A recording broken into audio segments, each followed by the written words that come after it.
All right. Hello, everybody, and welcome to today's event. Again, my name is Anthony Gonzalez. I'm one of the financial aid counselors with UNT Student Financial Aid and Scholarships Office, and I'm joined today with my colleague, Senta Makarek, who's the Assistant Director for Customer Service and Outreach for the Financial Aid Office. So this presentation aims to provide you with information on potential resources to help fund your education, as well as provide you with an overview of the financial aid process, especially here at UNT. And go over important things to keep in mind before beginning your financial aid application. There are many resources available to assist you with your funding your education, and whether you plan on using only financial aid and scholarships or in combination with other forms of payment, the principles of financial success are the same. Applying early, being aware of deadlines, being aware of resources, and being aware of options will help you be financially successful while in college. Most common sources of funding come in the form as grants, student and parent loans, scholarships, waivers and exemptions, veterans benefits, prepaid tuition plans, employers, and of course, personal cash and savings accounts. Let's talk a little bit more in depth about financial aid. To be clear, our definition of financial aid includes grants, college work study, and loans. Grants is a funding that does not have to be repaid. So if you ever are awarded a grant, we highly recommend that you take advantage of it. It's free money. College work study is funding that is earned only after a student begins employment with an eligible work study employer. Loans are funds that must be repaid by either the student or parent borrower. The information reported from your financial aid application will be used to determine your eligibility for these types of awards. To begin applying for financial aid, you'll want to begin with the free application for Federal Student Aid, or FAFSA. This is an annual application that is made available on October 1st through the FAFSA.gov website. We highly recommend that you take note of this, add it into your phone calendar, set a yearly reminder so you're always prepared to complete the FAFSA once a year. When completing this application, keep in mind that it will ask you for prior income information, or income information dating 2 years back. For example, for this upcoming 2021-2022 application, you'll utilize 2019 tax and income information. Also, UNT has a priority date of January 15th. This is another date that we recommend saving. This is not the deadline to complete your FAFSA. However, most of our grant funding is reserved for students who complete their financial aid application process on or before this date. Completing the financial aid process as early as possible will allow you to receive the most potential amount of funding available. For those who are planning to transfer in the spring or wanting to begin classes in the summer, please keep in mind that you will need to complete the 2020-2021 FAFSA. It's not too late to complete this application. If you have already completed your FAFSA application because you're planning on transferring into the spring, please make sure that UNT has been added to your application as one of your school of choice. And please keep in mind that when completing the 2021 application, you're going to be using 2018 income information. So again, that prior information. So one of the eligibility requirements to complete the FAFSA is that you are a US citizen or an eligible non-citizen. If you do not meet any of these requirements, but are considered to be a Texas resident, we recommend completing the Texas application for state financial aid, or the TASFA. Like the FAFSA, this is an annual application that is available on October 1st. It uses prior income information and has the same priority date. You can find additional information about the TASFA through our website listed in the slide there.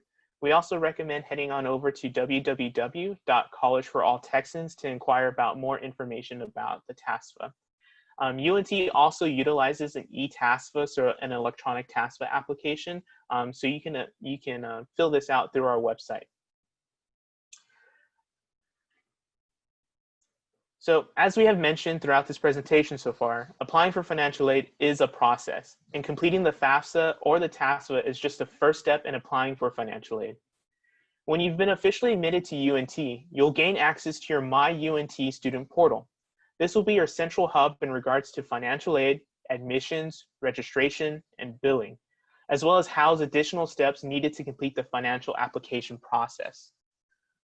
You'll have access to things such as completing the items or following up with the items on your My UNT to-do list, which is that task tile that you see on the upper left corner there in that image.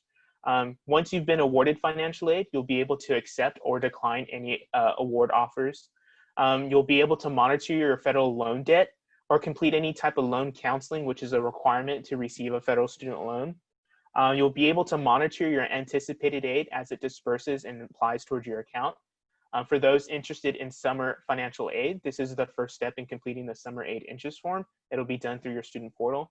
And you'll also be able to monitor things like your satisfactory academic progress, which is something we use to determine your continued eligibility for financial aid. Another key tool that you'll gain access to upon admission is your Eagle Connect email. This is your official university email address and will be our way of communicating with you if any additional action is needed in the financial aid process. We recommend that you monitor both your MyUNT and Eagle Connect 2 to 3 times a week, if not daily. Another great resource to assist in funding your education is, of course, scholarships. Many scholarships are awarded based on academic merit. However, some also take into account financial need. This is the reason why we encourage you to complete your financial aid application each fall. At UNT, factors such as your ACT, SAT scores, and class rank gathered from your admissions application are used to determine your eligibility for our Eagle Excellence Scholarships, which are our 4-year scholarships. You can learn more about these and the qualifications through our website, www.scholarships@unt.edu. Also, later in October, for the 2021-2021 academic year, our general scholarship application will be made available. So if you're admitted to UNT, we'll send out a communication to all students. This is a short application that will apply you to all available scholarships offered through our office based off the information that is in the application, as well as generate a tailored list of additional scholarships that you could potentially apply for. As you progress through your college career, we also want to make sure that you explore scholarship opportunities through your Department of Study, as most departments at UNT will have their own scholarship opportunities available. And don't forget to continue looking at external resources, places like businesses and organizations associated with your field of study, religious affiliates, civic organizations, and even employers.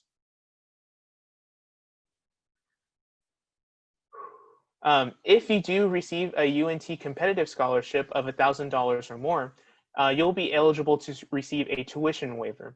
Waiver and exemptions can make it possible for you to pay in-state rates or reduce your overall cost of tuition, thus resulting in huge savings. For a list of waivers and exemptions, we recommend checking out the website listed on our slide, sfs.unt.edu/waiver and exemptions. UNT also offers a guaranteed tuition program through the Emerald Eagle Scholars Program. This program is intended for academically gifted students with high financial need. It is designed to cover the cost of tuition for up to 4 years, as well as provide students with the resources for work study, resources such as work study or community service and engagement programs. To be considered for this program, I'm sorry, everybody. To be considered for this program, you'll have to be admitted to the university by March 1st and complete your financial aid application process by January 15th. To be considered, you also have to be a new entering freshman, a Texas resident, and come from a family whose adjusted gross income is $40,000 annually or less. Another thing that I skipped over, and I do apologize, is military benefits. So if you are eligible to receive any type of military benefits, I do recommend that you contact UNT's Student Veteran Services Department. They'll be able to assist you with VA benefits, Hazelwood tuition exemptions, as well as the military tuition assistance programs. All right, so now that you've gone through the financial aid application, explored additional resources of funding, and obtained some scholarships, let's talk briefly about how much it might cost to attend UNT. Here we have the estimated cost of attendance for a UNT student taking 15 credit hours per fall and spring semester and living in a standard dorm room on campus. Oftentimes, families view tuition and fees as their main college expense. However, at UNT, we are required to consider other direct and indirect costs, such as room and board, books and supplies, transportation, and personal expenses. Establishing a student's cost of attendance is one of the key components for our office to determine a student's eligibility for financial aid. While we can't guarantee that all expenses will be covered by financial aid alone, it is possible for a family to meet a student's entire cost of attendance with the different funding sources as we previously mentioned. We can't stress enough how important it is to conduct your research early and take action in all things college related. Always remember to apply early, be aware of deadlines, be aware of resources, and be aware of options. Again, financial aid is a process and should always follow up with your MyUNT, your Eagle Connect, or even reach out to our office for any additional action that may be needed. Now that October 1st is just around the corner and the 21-22 FAFSA and TASFA will be available, let's talk about a few things to keep in mind before you begin the application process. Before completing the TASFA or the FAFSA or the TASFA, you should gather 2019 income information. So again, your 2019 income tax return, the W-2s associated with those tax returns. You also need your social security numbers and your driver's license, along with knowing how much is in your checking and savings account. The financial aid application will ask for general student and parent information such as their name, date of birth, their address, their email address, and so on. Also, before beginning the FAFSA, the student and at least one of the parents who will be listed on the application will need to create an FSA ID account. This will be used to electronically sign your application before submitting your application. Students submitting the paper TASFA for processing will simply take pen to paper to sign the application along with one of the parents on the TASFA. The TASFA will need to be submitted directly to our office to begin processing. While you're completing your application, some common errors to avoid are using nicknames rather than the legal name listed on your Social Security card, swapping the first and last name fields on the application, guessing at Social Security numbers, filling in parent information when it's asking for student information or vice versa. Skipping questions is a big common error that a lot of students or a lot of people take when completing their FAFSA. So make sure that you're constantly reviewing the information that you're putting on there, and then at the end of the application before you submit, again, review all the information that's reported. The online FAFSA contains a neat feature called the IRS Data Retrieval Tool. This tool allows for certain tax return information to be transferred from the IRS database. If you are eligible to use this tool, we strongly encourage you to do so, as this can cut down on additional documents that you may need to submit to our office down the line.